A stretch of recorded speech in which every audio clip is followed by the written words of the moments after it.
Olá, meu nome é Luana Micael, sou neurologista do Instituto de Neurologia de Goiânia e hoje, em reforço ao Dia Mundial de Conscientização da Doença de Parkinson, vamos falar sobre alguns fatos curiosos dessa doença que podem ajudar você ou alguém que sofre com ela a entender melhor alguns aspectos dessa doença.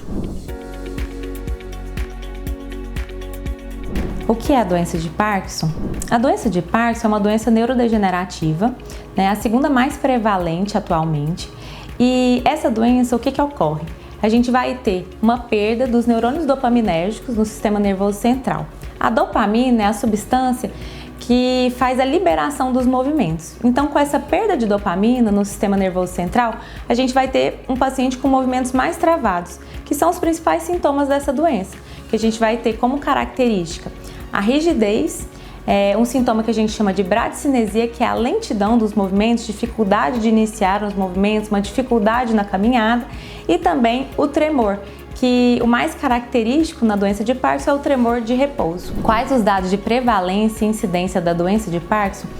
Atualmente, a gente sabe que é a segunda doença neurodegenerativa mais prevalente. A gente estima que seja cerca de mais ou menos 1% da população mundial acima de 65 anos de idade que tenha a doença de Parkinson. No Brasil, a gente tem cerca de 200 mil pacientes com a doença de Parkinson atualmente. A gente vê que a incidência dessa doença, ela tem uma tendência a aumentar devido ao aumento também da expectativa de vida mundial. Jovens também podem apresentar a doença? Sim, jovens podem sim ter a doença. Não é tão comum, mas a gente tem a forma da doença de Parkinson no jovem. Geralmente, quando em pacientes mais jovens, está ligada um pouco à parte genética também. Então a gente tem alguns genes que estão relacionados à doença de Parkinson ligados às formas de pacientes mais jovens. É hereditário?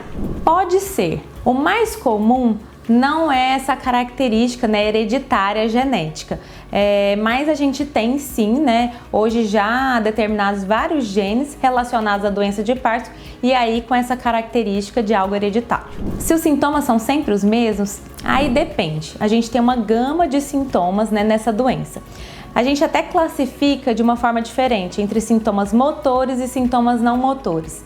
Em geral, a gente vê que os sintomas não motores, que é o que a população às vezes não conhece tanto, eles até iniciam antes mesmo dos sintomas motores. O que eu quero dizer com sintomas não motores? A gente vê que os pacientes têm uma constipação intestinal, podem ter episódios de depressão, ansiedade. O que mais? A questão do olfato, a perda do olfato também está muito relacionada à doença de Parkinson. Transtornos durante o sono também estão relacionados a essa doença. E aí a gente tem os sintomas motores que vão aparecendo depois, que são os clássicos, que eu até já mencionei, que é a questão da rigidez, da bradicinesia, que é a lentidão dos movimentos, o tremor de repouso principalmente, e aí depois de um tempo vai aparecendo a questão do desequilíbrio, a dificuldade de marcha.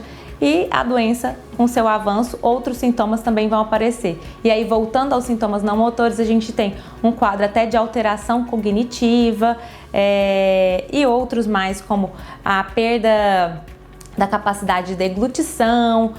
É possível ter qualidade de vida mesmo com a doença de Parkinson? Sim, é possível isso.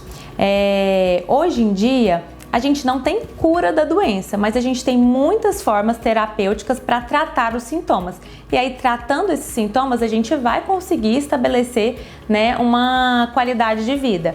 Principalmente o paciente com o acompanhamento correto, com o especialista, tomando medicações adequadas, a gente vai tratar de acordo com os sintomas, muito individual, cada paciente, de acordo com seus sintomas, a gente vai tratar. Falar também sobre a importância da atividade física, de outros, da parte não medicamentosa, para tudo isso a gente conseguir conciliar numa melhor possibilidade de qualidade de vida do paciente. Qual a importância da gente identificar os sinais e poder procurar um atendimento médico especializado? É que com isso a gente consegue proporcionar ao paciente o tratamento adequado dos seus sintomas e proporcionar então o que a gente já falou sobre a qualidade de vida. Cada paciente, apesar de não ter cura da doença, a gente também ainda não ter uma forma de retardar a progressão da doença, hoje em dia a gente pode tratar de forma efetiva.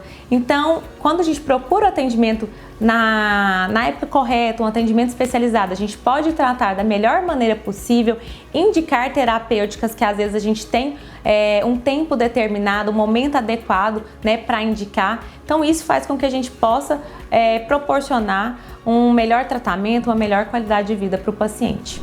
O Instituto de Neurologia de Goiânia possui médicos capacitados, né, para diagnosticar e fazer o tratamento da melhor forma possível para o paciente de doença de Parkinson.